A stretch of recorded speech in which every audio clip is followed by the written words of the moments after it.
Okay, so you're here because, like us, you're trying to wrap your head around what exactly happened to Jeju Air Flight 7C-2216.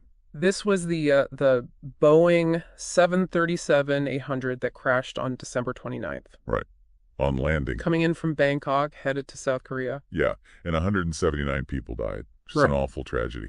Only the two pilots survived. And early on, everyone was pointing to a bird strike. Yeah, but it's way more complicated than that. Oh, definitely. And the more they investigate, the weirder it gets. Mhm. So we're going to do a deep dive into what's come out so far. Especially what's come out of the black boxes. Yeah, because there's some pretty strange stuff in there. Well, one of the strangest things is that those black boxes, the ones that are supposed to tell us exactly what went wrong. Right, like the flight detectives. Exactly. They stopped recording 4 minutes before the plane hit the ground. And that is especially strange because just before they cut out, the pilots had declared an emergency. Yeah, because of that suspected bird strike. So what's going on there? Well, every plane has two black boxes, right? Yeah. You've got the flight data recorder and the cockpit voice recorder. Right, and they're built to survive basically anything. Right, so we should have a perfect record of those last few minutes. But we don't. We don't, and on top of that, they actually had to send the voice recorder to a U.S. lab. To figure out why some of the data was missing. Yeah, which is unusual.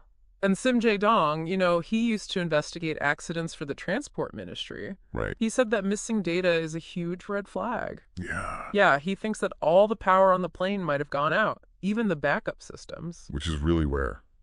Super rare. I mean, what could cause that? Yeah.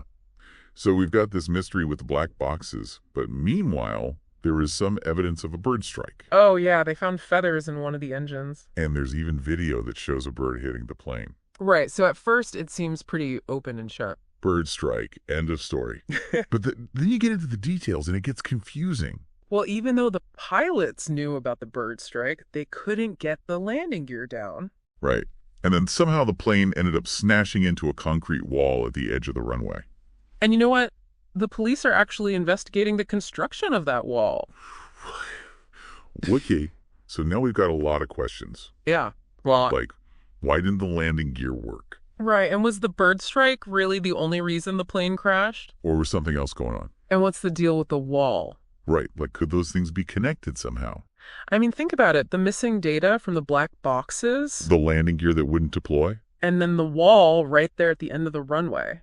It's kind of freaky when you put it all together like that. It is. It makes you realize that what seemed like a simple accident might be way more complicated. Right, you got the bird strike, the equipment failure, the wall, and then the black box is just going dark at the worst possible moment. It's a lot to process. And while we're waiting to see what the investigation finds out, we can't forget that 179 people lost their lives that day. Right, and their families and friends are dealing with that loss. And that's why it's so important to try to understand what happened. So hopefully we can prevent something like this from happening again. Absolutely. So thanks for coming on this deep dive with us. We'll keep you updated as the investigation moves forward and more information comes out.